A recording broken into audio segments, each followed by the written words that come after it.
Hello, everybody. Welcome back to my channel. My name is Megan. I'm the Mood Read Queen, and I'm happy to say that I'm back. I was gone for about a week. I've been sick, which hopefully you won't be able to tell, but I feel like even if I just blew my nose before I started this video and I've been taking medicine all day that you're going to be able to tell. But I've been sick and just really busy, and it was put out terrible video or take time. So I decided to take time, and I've got my books for October. This month I read 11 books. I said this month. In October I read 11 books because it's not October anymore. And I felt pretty good about my reading in October. It wasn't like the best ever, but I had to read books that were like not my faves. And I've got some pretty strong opinions about some of the books that I read, which you've probably seen. But we're just going to go through and talk about these. I have clips for most of the books that I read this month. So that will kind of take us through almost to the end. And then I have a couple books to talk about at the end. So that it's kind of a frame narrative, if you will, of me looking like this and then me looking ridiculous throughout the rest of the video. You'll see. It's an experiment. If you're like, I don't like this way of doing things, let me know. The whole kind of plan was to record kind of as I went this month. That way when I got to the end of the month, I would remember more. I wouldn't have to remember as much, I guess you could say. So that was kind of my plan. I don't know if it came to fruition or not. I don't know. Hey friends. So if I planned this video correctly, I will have already given a lovely little introduction to explain what these little clips are going to be. So I'm just going to hop right in and just pretend that I've done that. But of course, at the time that I'm recording this, that hasn't happened yet. So I just finished 2 books that I thought I'd just talk about now while they're fresh in my mind. And then we'll just do this rest of the month. So 2 books. The first book, also, let me just explain this outfit real quick. Would that be a good idea? So it is Spirit Week this week at the school where I teach. And I also got the window open, so sorry. So we've had a very excellent, the ideas weren't excellent, but my execution of the ideas was excellent. Spirit Week. So today, of course, is Hawaiian Day. It's a little cultural appropriation-y for me, but whatever, I participate in Spirit Week. I bribe my kids to participate in Spirit Week, and I gotta participate just because. I have a reputation to uphold as well, unfortunately. This is my 8th year of teaching, and I've now been really hardcore participating in Spirit Week for about 3 years now. Before, I was doing it decently before, but now it's regardless of whether or not I like the day, I participate every day. And it's good and it's bad because people have expectations of me now. But I ran into my principal, and he was like, we should have a traveling trophy for people like you. And there was another teacher there, and she was hilarious. Micah, if you're watching this was fantastic. She was like, what do you mean? The trophy wouldn't travel. Megan would just keep it all the time. Which I think my friend and I would pass it back and forth. We usually collaborate on these days. But today was Hawaiian Day. Other days we've had this week. If you're interested, I guess I can post some pics. But we've had Minion Day and or Little Miss Day, which it wasn't the best day, but I think I made a great minion. Tuesday was Monday. Tuesday was Pajama Day. I have a bunch of different funny pajamas. I dressed up all sorts of stuff over the years. But my friend Holly and I, she's an art teacher at the high school, my best friend at the school, and we have matching skeleton onesies left over from a Halloween costume that we did 2 years ago. So I had my skelly onesie and slippers, so I looked ridiculous. That was Tuesday. Wednesday was, what was it? Oh, Find Nemo Day. So every grade had a color they were supposed to use. Seniors were not yellow. orange, juniors were blue, and so on. And so we decided we were going to do Nemo and Dory outfits. And then later, of course, they were like, never mind, teachers, you do black and white. But we'd already, because we plan out a couple weeks in advance if we can. So I was Dory. There was a tutu involved, as well as an enormous fish Dory hat situation, which was fascinating. And then, what else? Then Thursday was Adam Sandler Day. I don't know what these kids these days. I have no idea. But Adam Sandler Day, and it was baggy, mismatched clothes, or oversized, mismatched clothes. And I was like, I'm not doing that. Ugh, yuck. That's a terrible day. So I dressed up like Adam Sandler from The Wedding Singer. It was great. So anyway, that's why I'm dressed up like this. And I was just like, screw it. I'm just recording, because if the video goes as planned, you're going to see different, like a lot of me in different settings, because, or maybe the same setting, but different outfits or whatever, because I'm trying to do this where I like remember better what the books are about. So anyway, the first book that I finished in October, I'm going to talk about 3 books in this little session, is called, The Mini Adventures of, what's it called? I had to read this for a class. Hold on. I've already blocked it. That's sad.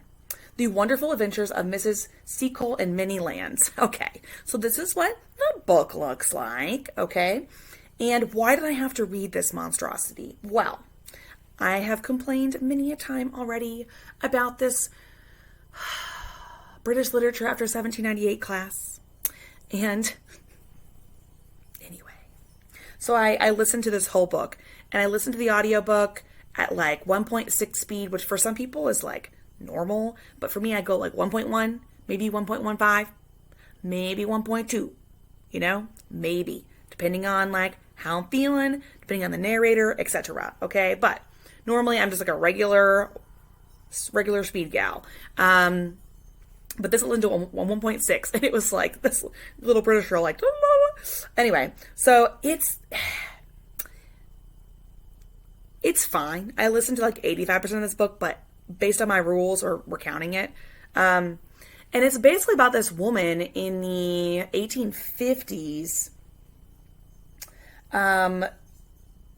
Well, she wrote it in 1857, and she was Jamaican and Scottish, and she was born in Jamaica and became a nurse. She calls herself a doctoress, and so she's mixed race, and it's about her life, but it's interesting because she skips pretty much the first like 45 years of her life over very briefly, and focuses mostly on her businesses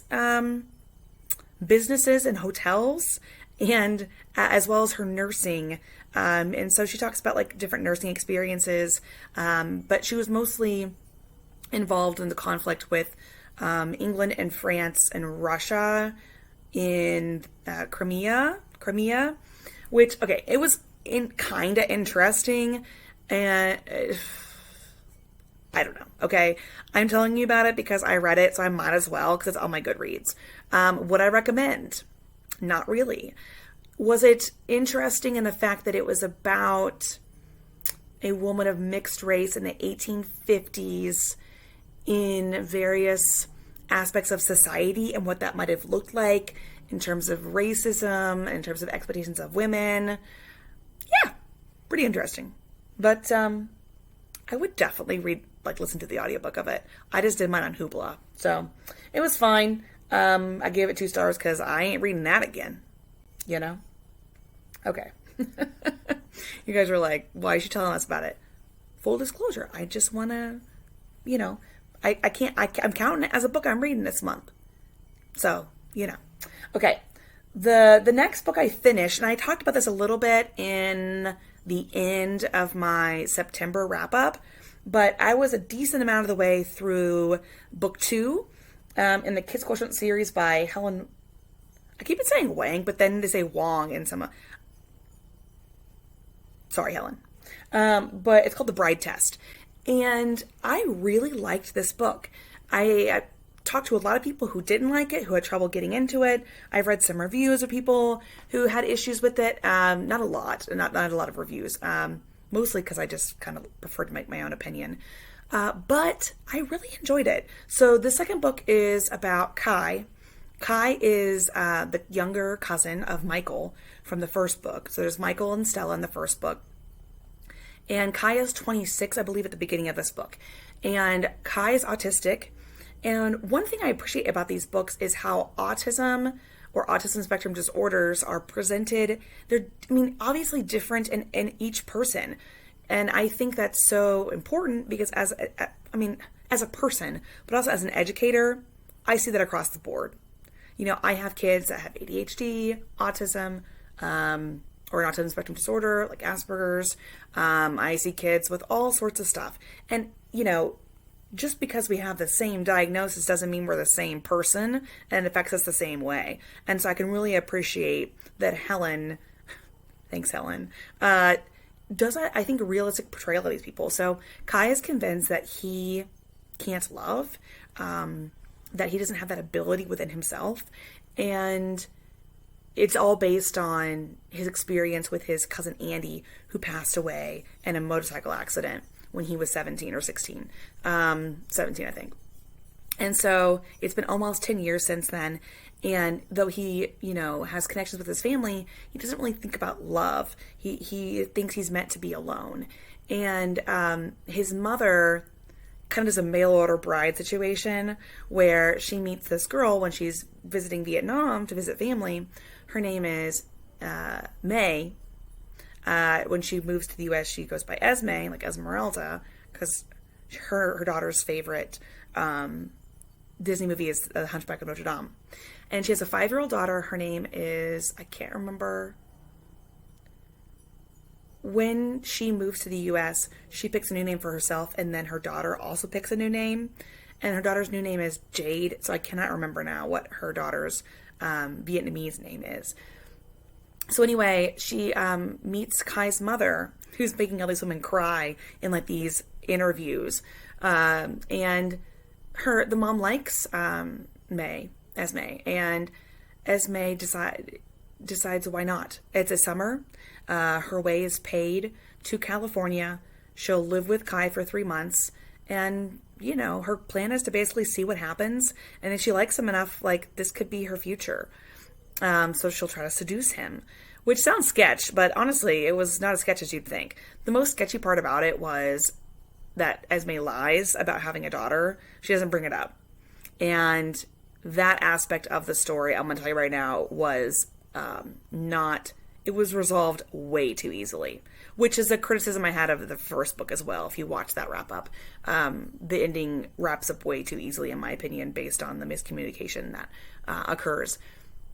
But anyway, it's I loved this book, or at least very much enjoyed it. It wasn't a 5-star book. There was a little bit too much miscommunication for that. I did appreciate how long it took them to get together, how long it took them to become comfortable. It was nice that Esme really takes the time to get to know Kai and how he prefers things, even when she doesn't understand what being autistic is. Like, he uses that word, he only explains it once. Later on, his brother Quan, who's in the third book, explains it a little bit more, and she understands because she doesn't speak English very well. So in the book, the narrator, I listened to the audiobook, does a really good job of differentiating between, like, when she's speaking and thinking in Vietnamese, it's much more fluid, but then when she switches to English, you can tell, and I think it was very authentically done. But anyway, Kai is like, he's a virgin as well, which I appreciated a lot, actually. You don't see that very often with male characters. And Esme doesn't think anything of it, which is nice as well. But they start a physical relationship. They both are developing feelings, but he is misinterpreting those. And I think it's logical the amount of time it takes him to catch on, especially considering his denial about his own feelings from the past decade. So I wasn't pissed at Kai in any way, shape, or form, but I will say that, I thought it was authentically done, for sure. Esme, I was a little more, you can understand where she's coming from.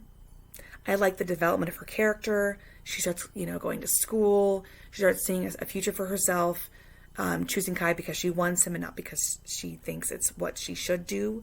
At the same time, I can't condone the dishonesty. Like, I can't condone it. It's not good. But I would recommend it. I was talking to a friend and she wanted me to summarize it for her or tell her to read it, based on my opinion. And I said, honestly, I'd read it. I wouldn't skip over it. I think it's important, and I liked it a lot. So I just finished that one yesterday, as of the day I'm recording this, which is, what day is today? October 7th. So I finished it yesterday. I also finished today the book I was reading by Elise Kova, A Duel with the Vampire Lord, which, which I started really early in September. So a lot of it I did read a good chunk in October, probably 50-50, but we're still counting it because it's when you finish the book, not when you started. Like, that's how I'm doing the wrap-ups. And I'm sorry for the noise. I have the door open. Well, the door cracked. My French doors. Anyway, because it's nice outside today. But Duel of the Vampire Lord, I gave 4 stars. Kind of wanted to give it 3. I'm thinking about it. I might actually go with 3. And the reason why, and I might actually, in this discussion with you, talk myself into giving it 3 stars. This is the 3rd book in the Married to Magic series. First book I liked. It was very solid to go with the Elf King. Very good. Second book I liked more. I thought it was better written. The 3rd book, and I talk about this a little again at the end of my September wrap-up, it is struggling. It does. It struggles with a pacing issue and with how much do we share about this particular topic issue. It is too long. The book is too long for not enough good reasons. It suffers definitely from an editing problem as well, something that I don't recall seeing as much in the first 2 books in the series. It worries me a little bit about the 4th book. I'm just going to say it. So this is about Florian. She goes by Rianne at the beginning because she lies about her name. But she is... So the basic background of this book, just a quick summary, and then I'll talk about what I liked and what I didn't like. This takes place in the same world, but if you know anything about the Married to Magic series, it's that the vampires are very mystical figures, rumored to have disappeared. And when we meet Florian in this book, she is 19, maybe almost 20. She is a forge maiden. She works in the forge, making weapons for the hunters of Hunter's Hamlet. And the hunters, once every full moon on the month, they go out and they hunt vampires who are coming in across the Fade. And the Fade was implemented by the Elf King long ago. And it is a part of the previous books as well, even though they're primarily standalone. This book, however, required much more background knowledge, and I didn't think the background was delivered particularly well. And again, pacing was off.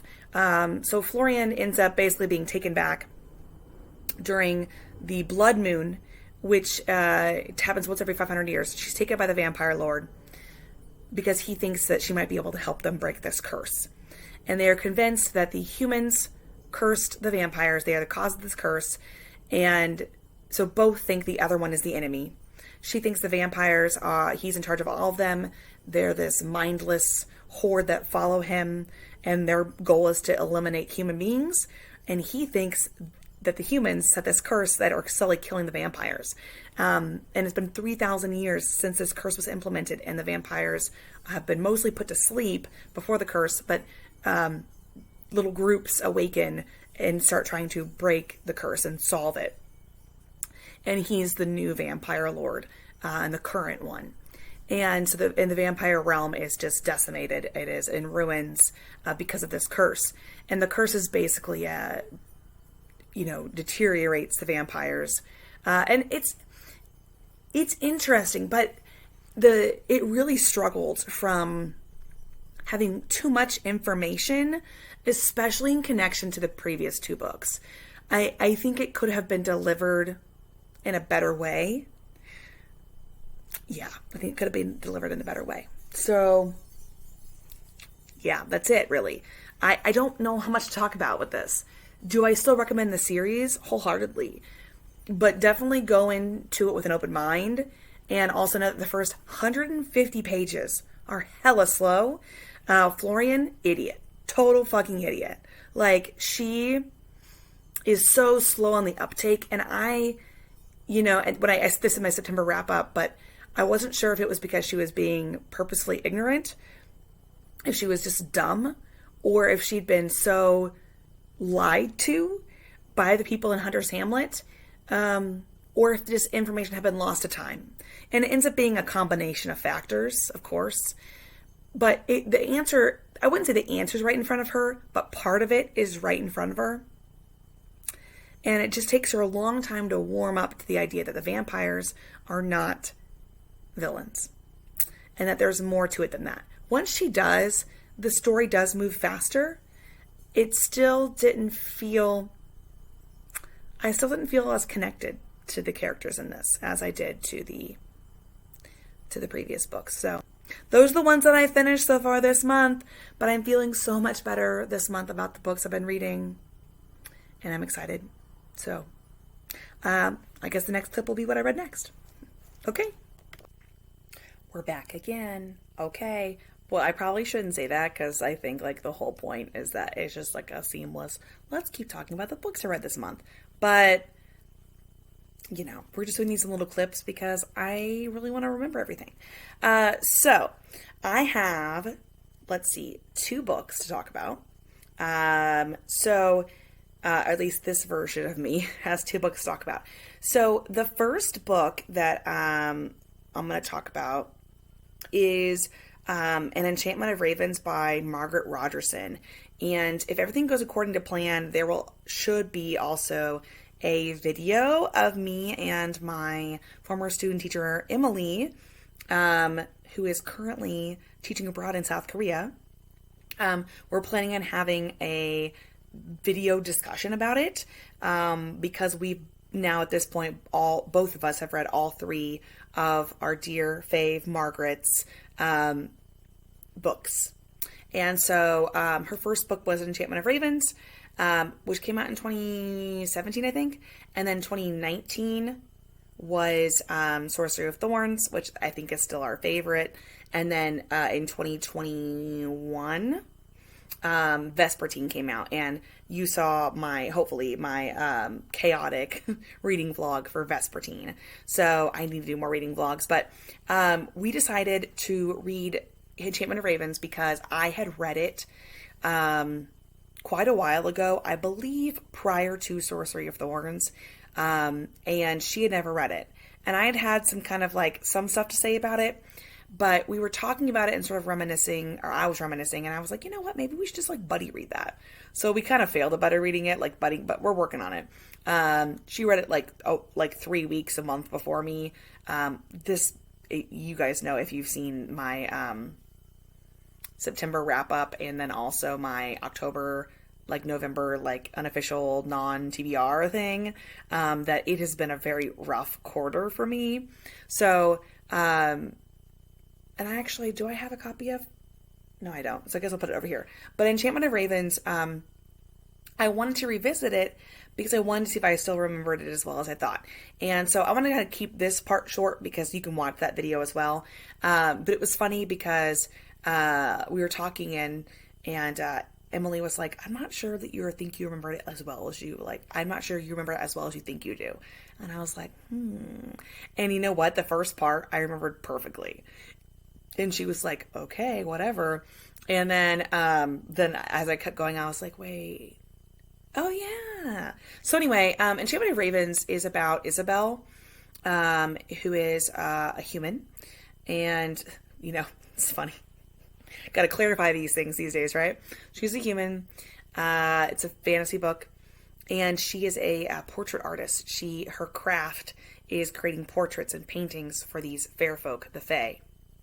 but I like that they call them fair folk. And the fair folk love craft because they can't make craft. They will kill it. It kills them to make craft, which is interesting. This is the shortest of her books. It is definitely a book that is underdeveloped, which I think we're going to talk about in this video. But it's about Isabel, who she ends up painting the portrait of the autumn prince named Rook, who is, yes, please, thank you. And she ends up painting, she can't quite crack it, why the painting isn't vibing. And after spending all this time with him and joking with him and getting to know him in a way that's kind of like a montage that's not long enough, she realizes what she sees in his eyes is actually human sorrow. And so she paints it, and basically his court sees it. That is an opportunity for them to realize, say he has a weakness. You can't have a weakness and be the prince of a court in the Fae realm, and whatever they're called, the Fae realm in this book. And they might come after him. And so he comes to her and he's like, I'm taking you with me. No ifs, ands, or buts. You have to clear my name because you fucked this up. And then they go on this journey. And it is a book that really should have been at least 100 pages longer. That beginning part with them getting to know each other. Maybe he goes back to the Faelands and then, comes back and it's more of a longer process where it feels more realistic that they might fall for each other. And then when he goes to get her, it's like they go on this adventure, but then it gets like they keep getting interrupted, which is kind of her vibe, like kind of Margaret's vibe, is that there's an adventure and things just keep happening and the plot just keeps rolling. But this isn't as nearly as well thought out and well organized as her second and third books. The plot keeps happening to these people and they just keep reacting, and that works for the character development. It does not work for the character development nearly as well, or at all maybe, in Enchantment of Ravens. And so there's a law called the Good Law, which means that humans and the fair folk can't fall in love. You die if that happens. They will execute you. So it's kind of like, I don't know. It's a book that really needed to be longer, and the world feels like it's just missing so much. Like she has to explain things, and then you just have to let it go because like there's just not nearly enough time. She's gonna go clear her name or his name for him. He decides it's not her fault. Like he didn't realize that she wasn't doing it on purpose. They have to admit their feelings for each other. They've broken this law. There's a thing called the Green Well, and she can drink from that and become, a fair folk, fae. But she doesn't want to leave her aunt, who's her guardian, and her two younger sisters, who were enchanted like goats at one point. So now they're human girls. It's a mess. But it's an interesting world because, the fair folk love the craft, like a capital C craft. They love going to Whimsy, which is where she's from, to buy things that are made of craft. But they can't make things. They can't even cook their own food because that's craft. And it's interesting, but it's just so underdeveloped. And I'm interested to see what Emily has to say about it. And as of now, of course, I don't know what she has to say about it. But when you watch it, hopefully you'll have had a chance to be able to see that video, if I can figure out how to record it. So it's interesting. I don't know what else to say about it beyond that. So I liked Enchantment of Ravens. Rook is like, ooh, he's sexy. But it just feels super underdeveloped and like it was, it's not there, especially with all these great fae books out there and fantasy books, and standalone ones are awesome, but this one just doesn't get there. So, excuse me. And then another book I just finished is, and I went on a rant about this that was maybe inappropriate. It's hard to say. My inner rule follower and sort of respectful by nature person wants to understand why people do things the way they do and wants to be as correct in my assumptions, as I can, and self-educate and all that stuff. That person was a little bit like, I can't believe you made this video. But the inner me that was fucking pissed when I read The Heart Principle by Helen Wang. Wang, I think. I keep saying it wrong, I think, so I'm sorry, Helen. But I hate this book, actually. It's right here. Yeah. And actually, I just recorded a video where I ranted about it, but I just figured since I just finished it, I probably should talk about it here. Not a great book. Not a great book. And that is a controversial opinion, I think. I am trying to decide if I'm going to give it 2 stars. I mean, seriously. For a lot of reasons. And if you want to know, you can watch my ranty vid, because it is a lot. I say a lot of curse words in that. A lot of curse words, so I apologize, but I had to. I was so mad. I ranted about 3 friends at school. Oh my God, I couldn't do this book. If you don't know, of course, all 3 books in the Kiss Question series have a character who's on the autism spectrum, which is excellent. This is not excellent. No, and I don't even know what to say about it. It's disappointing. They take a character that you think you know well. Yes, they put him through some stuff in between books, so he is changed, and that does make sense. But he is not the character that you wanted to read about. And then when you do get to spend time with him, it is compromised because of the main character of Anna. And she takes hideous advantage of him, even if she's not trying to, because she is. And, oh my gosh, my ear itches. And it's just, I don't know what to say about it, except to watch my 35-minute long rant about how much I hate it. So, those are my updates. And I'm hoping the next clip, I'm going to have some great books to talk about, because I'm in the middle of some really good ones right now, and I can't wait to share. All right, so the next book that I read is called Luna Cursed. And let me just move this around here. Luna Cursed is the fourth book in the Ironwood series by Alessa Thorne. And Alessa Thorne wrote the Fae Universe series, which I thought she was tentatively recalling the Wrath of the Fae, because that's what the bind up of the first 3 books is called. I still think books 2 and 3 in that series are her strongest books that I've read so far, but I haven't read any of her other series beyond the Fae Universe and then the Ironwoods, so I can't really speak to all her other books, but the books 2 and 3, Bane, and then Killian's book in the Wrath of the Fae series, so far, still my favorite. But if you recall, if you were watching this, who knows, you might be new. Hi. I really liked God Touched, which was the second book in the Ironwood series. The first book, Trash and Treasure, was okay, but the characters really didn't have a lot of chemistry. And then the third book, Elf Shot, I did not like very much, but I really like these characters. So if you recall me talking about, I think in September I read, maybe August, I think it was September, I read Elf Shot, and it was fine, but I have been excited about Luna Cursed ever since I met Tor. His name's Torsten, and she goes by Tor. And then you hear about Kiara, and she's called the Wolf Slayer.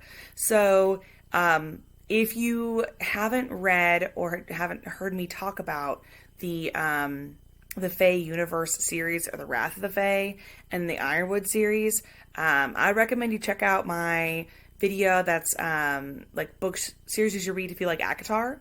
But you want easy fun instead of really long books.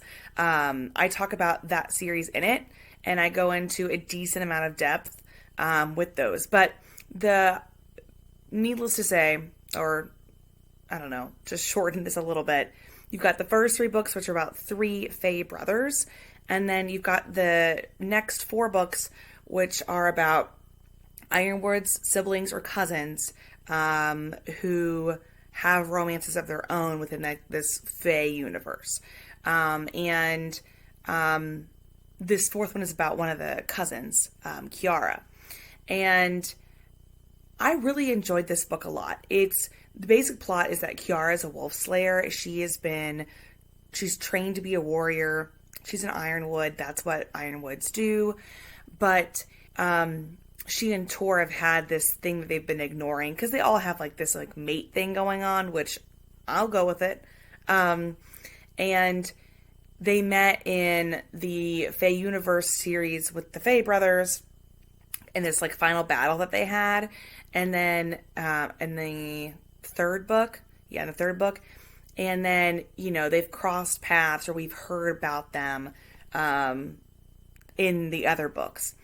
And so I was looking forward to seeing these two meet because she's known for killing wolves or wolf shifters, and he is one, but she only kills the bad ones, my hat's doing weird stuff. She kills bad ones. People who probably the wolf shifters, they go by another name that I cannot pronounce at all. That they probably should have taken care of their own and done some like justice in that regard. But they didn't. And I just realized you could see my water bottle. Might as well just take a drink, I guess, right? It's been a long day. Like, if you can't tell, I've got a little cold sore. There we go. And, probably fighting getting sick, but whatever. Anyway, so they already have this thing where they're denying that they feel something, but at the same time, like, they really are kind of enemies.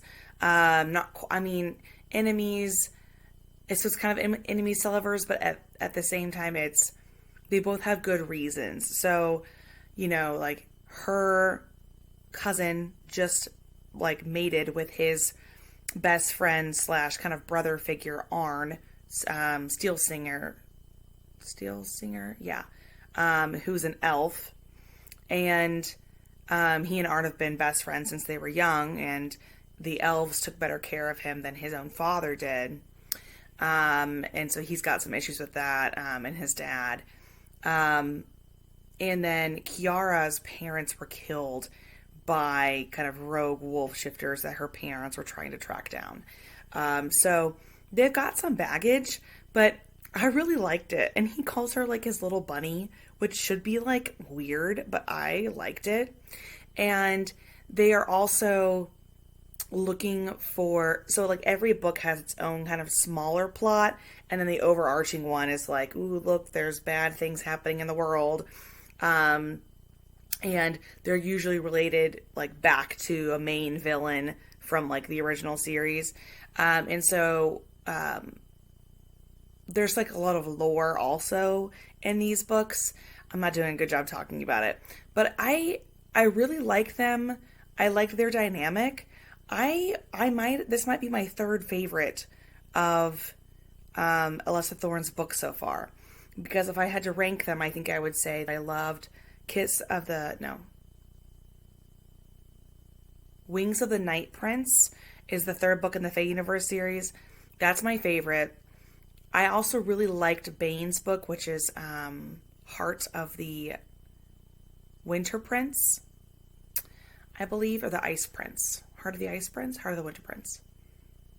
No, I can't remember. And then I really, really liked God Touched, but God Touched was bonkers. I mean, they were bonkers. Like, legit, actually, like, just nutso. The pair of them, Imogen and Erewhon, they were, like, crazy. And so these, Tor and Kiara are a little bit more grounded. And I really enjoyed them. And I'm interested to see where the rest of the series is going to go.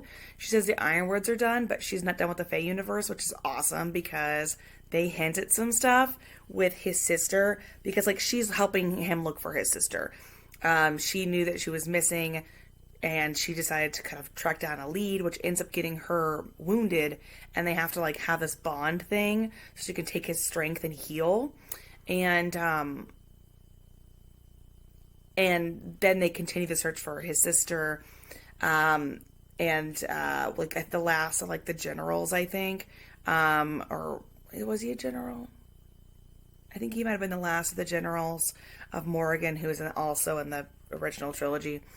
But they hint at something with his sister, because she hasn't been able to shift like her whole life. And like the enemy's using her for that reason. But I think there's like a weird romance coming with his sister and this other character who we don't really meet that much. But I'm really interested in it. And then also this book really heavily hints at Kiara's brother, Lacey. He has his name. I don't know how to pronounce his name. And Apollo, who's one of the Great Drakes. And we met the Great Drakes brothers in the first book in the Ironwood series. And I immediately wanted books for all of them. Reeve gets his book. He's the youngest Great Drakes. But then there's like 3 older brothers. And I think Apollo and Lacey, I don't know. Whatever his name is, are going to like have a thing. Which I'm excited. So anyway, recommend. This video is going to be so long. This is like the 3rd time I've recorded, and it's like going to be so long. Okay. So then after I finished that book, I started listening to, I had to take a break from my regular audiobooks and listen to Felix Holt the Radical, which I'm sure I'll talk about later because I will finish it before the end of the month. I'm reading it for a grad class. But the next book I read 2 almost simultaneously. So I started listening to Fix Her Up by Tessa Bailey. This is the first book in her Hot and Hammered series. I picked it because it was on my Hoopla and I wanted something fun to listen to and something that would not take very long. It was like a 9.5 hour audiobook or something, and I knew I needed to finish it within like 4 or 5 days so I could then continue listening to an audiobook from one of my classes. So this book, I don't know what to think of this book. I don't know if I really liked it that much, but I didn't hate it, want to rant about it as much as The Heart Principle. It didn't piss me off. It just like wasn't my favorite. It's about Travis, who is a former famous baseball star. He is 28. He had to retire early because he was injured, and then he got passed around to different teams. And he moves back to his hometown. It's Port Jefferson, I think in New York, in the New York area. And he becomes reacquainted with his best friend, Steven's youngest sister, Georgie. And I think one of the reasons I decided to listen to this one is because it has a virgin female character. And I'm always interested to see how they work that into modern stories. And honestly, I also just never read any Tessa Bailey before, so I thought, like, why not? So I think the audiobook of this was good. It was well done. She sort of inspires him to, like, pull himself up out of the gutter because he's like, I'm never going to amount to anything again. Like, I'm 28 years old. I'm already a has-been. I don't want to be like my dad.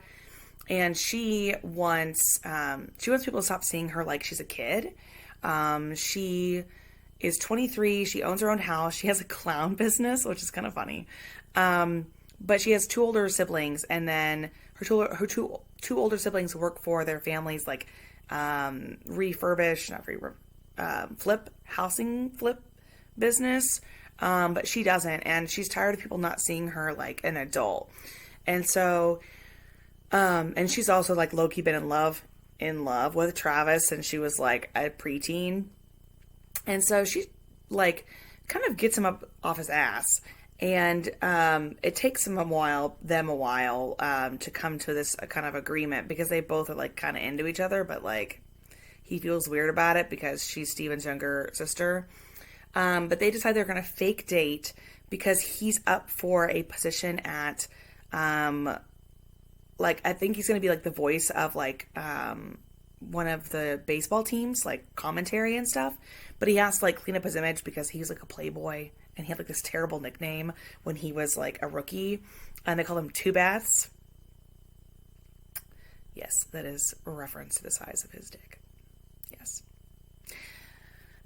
This book maybe is like, just when you think you've read and listened to all the stuff, all the stuff, you're like, am I like, is this making me uncomfortable? It, like, not gonna lie, made me a little uncomfortable. Yeah, I don't know. I think it was because, I don't know, he got weirdly possessive of her, which normally I don't mind. But then he started calling her baby girl, like one word, like baby girl, all the time in front of people. Oh my God. No. So they were like weirdly touchy-feely, but they hadn't like decided they were going to like pretend to be together. And then when they were actually together, he was like, well, we're not going to like do anything, like we're not going to sleep together. But that does not last very long. And I don't know. I liked Georgie, and I guess, but both she and Travis felt a little, I don't want to say one-dimensional because that's not true, but it just like wasn't, I don't know. They just had this, their dynamic wasn't as like what I wanted it to be. And then when they finally like, they get together and he's like, God, the dirty talk in this was like, I was like, this cover did not prepare me for this. So I was just like regressing, and I was like back when I first started listening to audiobooks, like spicy audiobooks, and I was like, oh Lord, oh gosh. So I don't know. I wish I could put into words more how I felt about this book. It was fine. I'm gonna keep like listening to the series. Like that's my plan. I don't know. Obviously, like they had chemistry, and they do both realize some things about themselves, but that are important, I guess, for them to understand. But also, it has one of those stupid third act. Somebody overheard a conversation, misheard, blah blah blah. It's not even Georgie; it's her brother, who is apparently supposed to be Travis's best friend. But like, I never got that vibe, and honestly, I don't like Steven. Like, that's her older brother. He seems like a dick. And so you're like, she like listens to Steven because he heard something, but he heard it wrong. But instead of talking to his friend, he like just doesn't. It was like, this book did this thing where it was like, it would say something, but like not show me evidence. And that kind of pissed me off. So I don't know if you guys like Tessa Bailey or not. She was not like my full vibe, but I gave the book 3 stars. I contemplated giving it less, but like it was not the Heart Principle, right? So yeah, it was fine. It was good. If a guy like dirty talking to a girl that was a child the last time he saw her, and calling her baby girl all the time is your vibe, you just go for it. You just go for it, and you have a great time. I was not having a great time. I had a good time, and I wasn't mad, but it was like just for fun. It wasn't one of those like, ooh, like this wasn't a Brown Sisters book. Like this wasn't, what was another one that really like, this isn't The Hating Game. Like this didn't like do that for me. It was just fun to listen to. And then while I listened to that book, I was also simultaneously reading on my ebook. And it was funny, like sometimes I'll be reading a book and listening to a book, and I make like similar amounts of progress. So like every day I get to like the same percentage on each one, and I'd be like, what's happening? And so I mentioned like on a previous TBR, how I want to finish up reading Julia Quinn's Backlist. And I've read like a lot of Julia Quinn since I read the Bridgerton books in 2020.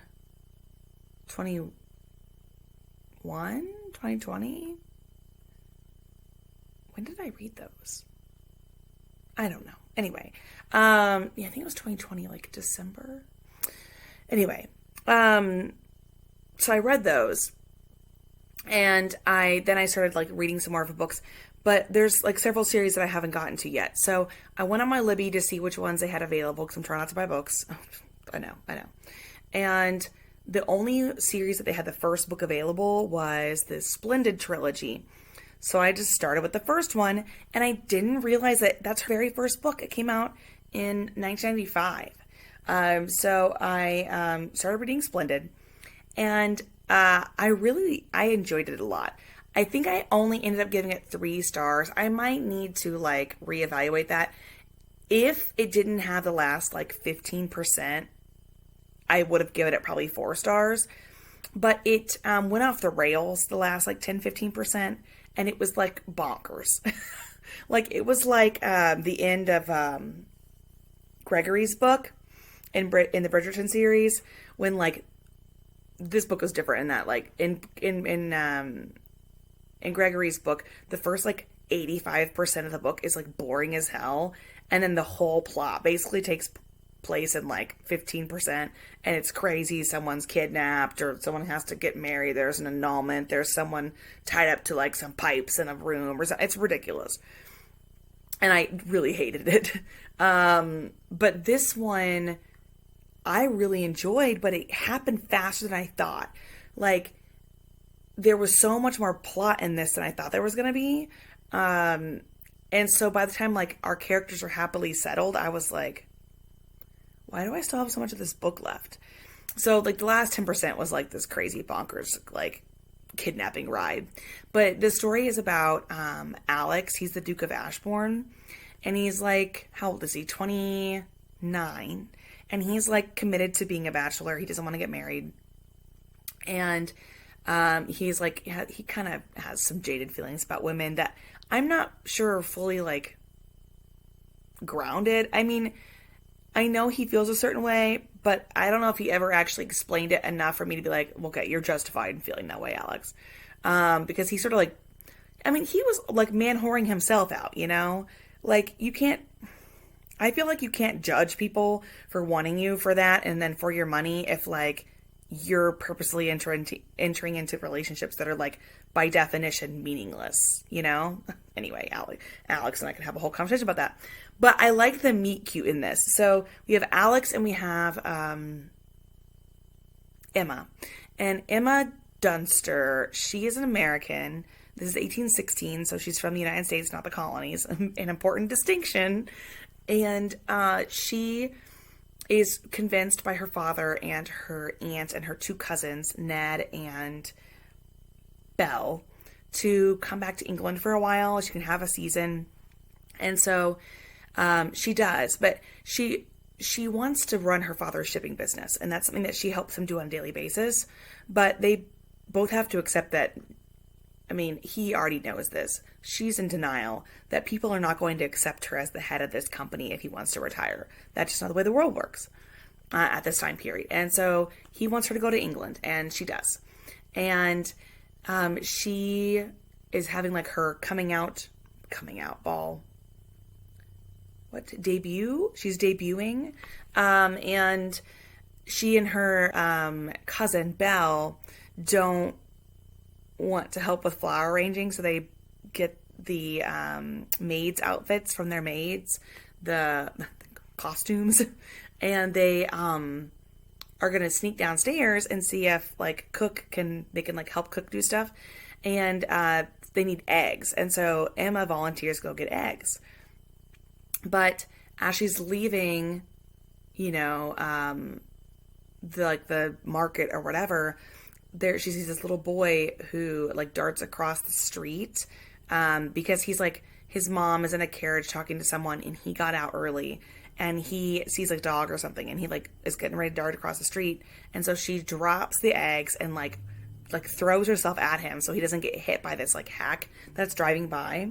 And so she like wakes up in this carriage, like she conked out for like 10 minutes, and Alex, who's the Duke of Ashbourne, is like really like weirdly taken by her, and he's like, she's a maid, like she's a ginger too, and he's like, she's a maid, I probably shouldn't like be thinking these things about her. And he had his sister go like get some. His sister is the one who has a little boy. Go get some more eggs because clearly like Emma was coming back with eggs. So anyway, they have this like little meet cute where they both have like this weird flirtatious thing where they end up actually kissing in his carriage. And then she leaves and she has like this pretty big bump on her head. So she goes home, she like takes it easy, and then that night, because he drops her off at her house. And his sister Sophie or Sophia, let's call her Sophia because I don't think it's Sophie, gives her like some earrings. And Emma feels bad that she took them because they're assuming she's a maid, but she's not. And she lied and said her name was Meg. And so Alex knows that she works for the Blytons. That's her aunt and uncle. And so he's going to go to the ball that night in honor of Emma, because her debut or whatever, so he can hopefully find Meg, the ginger servant girl who he's weirdly fascinated with, to see if she's okay, because, that's it. That's the only reason he's concerned. And it's adorable. And it's a little, there's like, I don't want to say like, I mean, I guess we could say dubious consent. It's like not bad. But like their early relationship is a little like, Alex, I don't know if that was a good idea. Because he like sneaks into her room because he sees her and he realizes that it's Meg, but her name's Emma. And so he sneaks into her room because she goes to lay down and they end up like kissing. And like he lays down beside her on the bed or whatever. I think that's what happens. I can't remember. And then they decide that they both are attracted to each other, but he doesn't want to get married. And she doesn't want to get married, right? Because she wants a shipping company, and he is convinced that he will not get married till his like late 30s. And to then it's going to be like, get an heir and call it a day, and not be super passionate about his wife. And so they decide to become friends. And so it's actually really cute because they become really good friends, but they both love spending time together and they're sort of in denial about that. And so eventually, of course, like they weren't going to last that long. I mean, they were struggling. They were struggling not to like get together. So I liked it a lot. The first part, like I said, a little bit of like dubious consent. I like how Alex slowly realizes that like, okay, I really like her and this is more than I thought it was. And they both have to go through that process of like, do they like each other? Do they not? And then of course, like they get married. What's interesting is what comes after they get married as well. So spoiler alert, they get married. The last 10% is like kind of a rando kidnapping plot that involves, her cousin and this like terrible like guy we meet early on in the story. But I liked it. And, I'm interested to see where the series goes. I've already started, the second book, which is about Belle, and I liked the meet cute in that too. So, that's where I'm at right now. And I'm really having a great time. This is going to be a freaking long ass wrap up. Okay. So the final books I read this month. I read George Eliot's Felix Holt the Radical, also for my grad class. I listened to the whole thing. They have it for free on Hoopla, and also on Audible if you're a subscriber. And I gotta say, I didn't hate this book. I thought I was going to. And I'm not saying I enjoyed every minute of it, but I actually kind of liked it. And it reminds me in a lot of ways of, like something Charles Dickens would write. I say that as someone who's read almost no Charles Dickens. Okay. But I've watched a lot of adaptations, that are based on Charles Dickens. But if you're someone who enjoys classics, this one is, this came out in 1966, I think, 1866. Yeah. And it's basically like, it's a political story. It's meant to be political.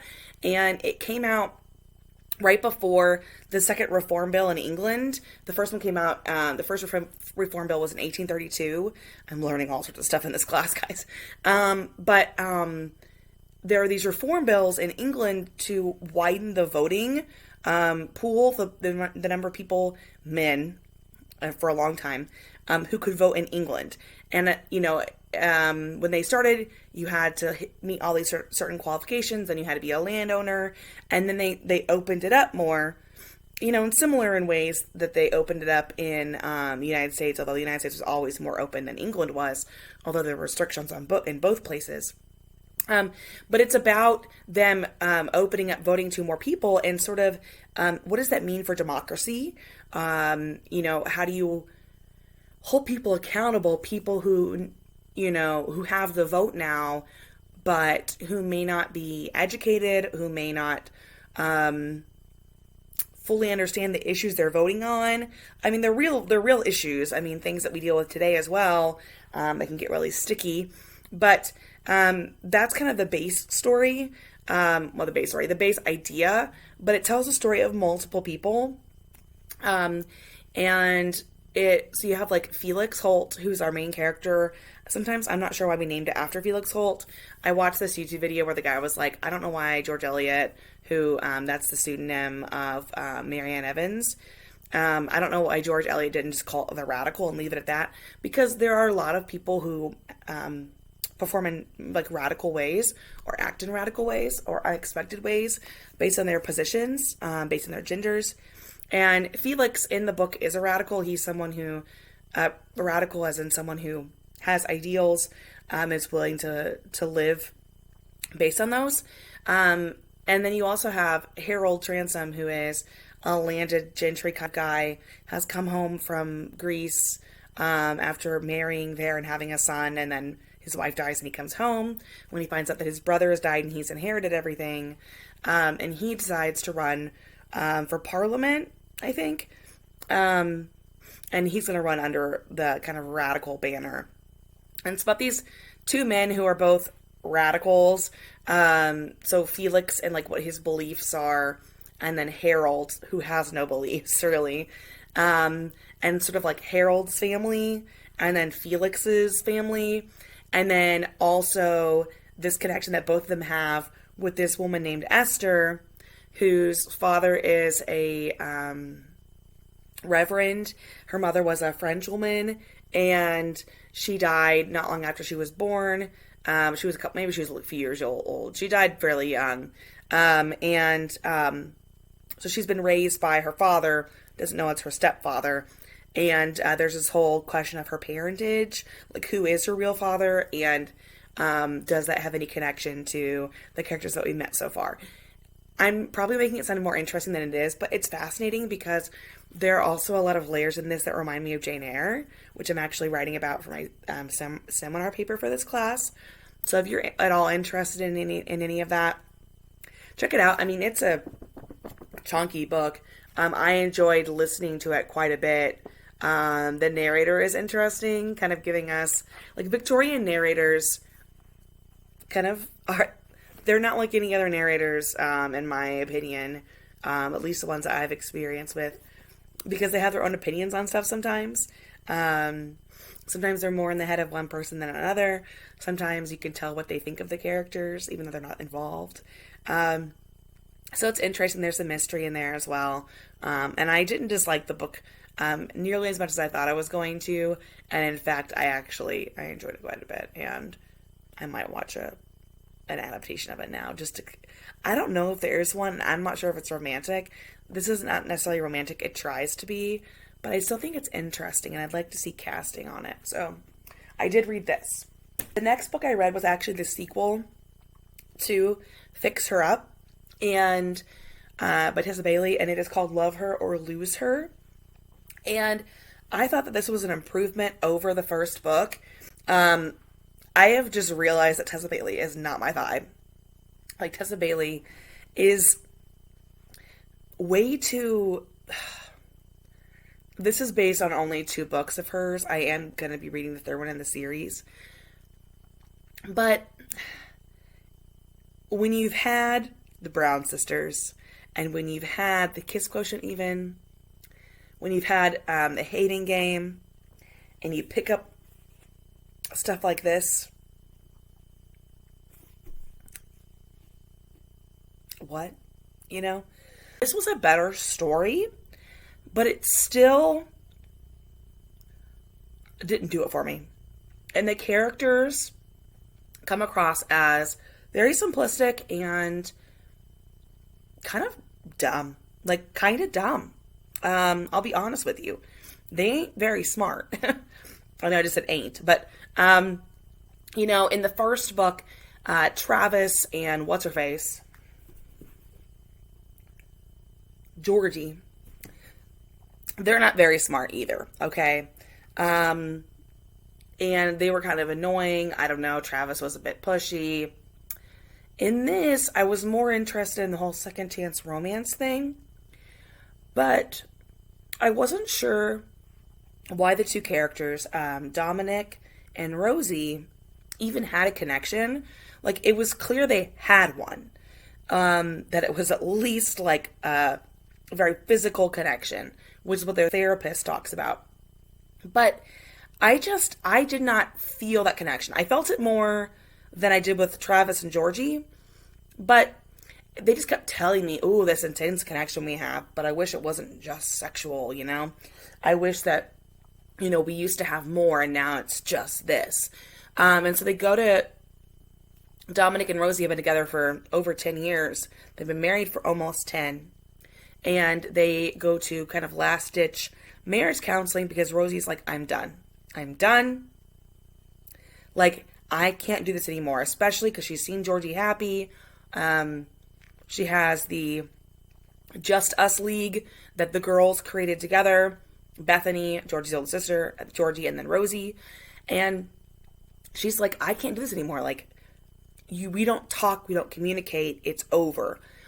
And so she decides to, you know, recommend last-ditch counseling, hoping that Dominic, who's sort of like, Dominic's very old-fashioned in the sense that he really thinks a man should be like silent and strong and provide and, you know, don't draw attention to the things you do for people because they'll see and they'll notice and they know that they matter.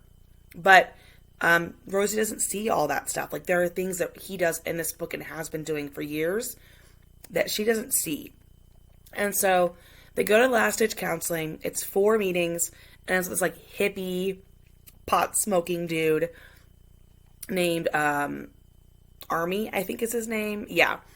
And he's like, I can tell by the end of the last visit if your marriage is going to make it or not.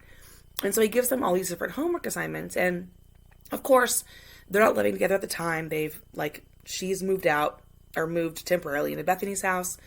And they're talking more. They're working on communication. And there were parts of it that I liked. But also, it was just so annoying because these characters have these, like, big revelations that you're like, that doesn't seem like a big deal. Like a big revelation. It's a big deal. It's not a big revelation. So, for example, like, spoiler alert, at one point, actually it happens quite a bit, Dominic, like a year ago, bought a house for he and Rosie. And it's a house that he knows she's going to love. At least he's pretty sure she will. But he hasn't told her about it. And he's been saving for years and years and years and uses this money to buy a house. And it's been a year, but he hasn't started construction on it. Renovation and stuff. And he works for, I actually don't remember now, the brother of, Georgie and Bethany. Whatever. He works for him and he works with Travis. And so anyway, obviously they're going to work on the renovations and stuff. I don't know if you can hear that, but whatever. Professionalism went out the window as soon as I started coughing in these videos. So anyway, Dominic works for Georgie's older brother, Steven, and works with Travis as well. and they've seen kind of the downfall of his relationship, and Georgie and Bethany have seen it from Rosie's perspective, and they were going to help, with the renovations and stuff. But Dominic has never really approached Stephen about this. He has, but he hasn't moved forward with anything. And so in counseling, they're talking about being honest, about really being honest about their feelings. And Dominic struggles with talking about his feelings. And he, his love language is he loves acts of service. Because I talk about the love languages, which I think is helpful. So acts of service. But Rosie's is words of affirmation. And Dominic doesn't give words. He gives actions. So they have to sort of come together on that. And that was important, right? I think that was a good part of the book. But a negative is Dominic keeping this huge secret that he bought this house for them. He bought this house for them and hasn't told her about it. And just when he thinks he's going to, he can't do it.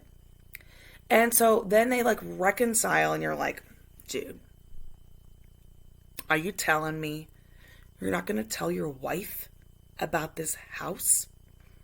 And then he's going to sell the house to pay for her restaurant because she wants to open a restaurant. And she has for a long time. And he's like, why didn't I realize how important this was to her? Why would I ever buy a house when she needs money for a restaurant? So, of course, then when he doesn't tell her, he's like, oh, it's fine. It'll be fine. And then he gets this sick feeling of guilt, and he's like, oh, that surely doesn't mean anything. Oh my God. So annoying. And then Rosie, is she doesn't realize until way too late in the book that she's not the only one who gave up on their marriage. No shit. Well, sorry. The Dominic isn't the only one who gave up on their marriage. That's what I wanted to say. That she's culpable too. She's like, oh my God, I just realized that this was my fault too. And I was like, yeah, you dumb bitch. Sorry, okay? But seriously, Rosie, yeah, you gave up too. You were home every day, you came home from work, but you stopped talking to him too, and you stopped trying too. And it was so annoying because she's so mad at Dominic and holding these grudges against him. But it's her fault too, and she has trouble accepting that. Oh no. Anyway, super annoying, and of course the ship blows up in their faces because he was lying, and they help get her the restaurant, and then she finds out about the house. Ugh. Whatever. Tessa Bailey has yet to impress me. I am intrigued enough to read the third and final book, because it's just listening to it, so how hard is that, right? Come on. I can listen to stuff I don't really like that much. Felix Holt and Mary Seacole being a good example. But I gave both books 3 stars in that series, in the Tessa Bailey Hot and Hammered series. But the third book is about Wes and Bethany, and you meet Wes in this book, and I'm excited about those two. So there's that one. Then the last book I actually finished this month, I started 2 others, but I didn't finish them. Not yet, is Dancing at Midnight, which is the second book in the Splendid trilogy by Julia Quinn. It's her second published book. The first one was Splendid. And I really liked this book. I thought it was an improvement over the first one. I gave both 4 stars because they still suffer from some issues, particularly in pacing and in... Now, I wouldn't say the first one, maybe some dubious consent. Not that's a strong word for it, honestly. But it just feels a bit iffy sometimes. This one had less of that, and I liked the characters way more from the beginning, but then it got crazy. It has some of the same problems as Splendid. You can tell it's an earlier Julia Quinn book, but what I love about reading these early books is it's a little breadcrumb trail to her later books that I think are better. But obviously, I mean, they're still good books. It's just they're really early on in her career. So Splendid was her first book. Dancing at Midnight was her second book. And I saw shades of some of my favorite characters. In fact, Dancing at Midnight really reminded me of What Happens in London. And that is one of my favorite books. If you've watched my top 6 Julia Quinn book video, I really do love that book. And the pacing in that book is better than the pacing in this one. But this was still quite fun. So this is about Belle, or Arabella. She is Emma's cousin from the first book. Emma married Alex. And Bella is now visiting her cousin and her new cousin, I guess, while her parents go off to Italy, and her brother Ned is at school still, her twin brother.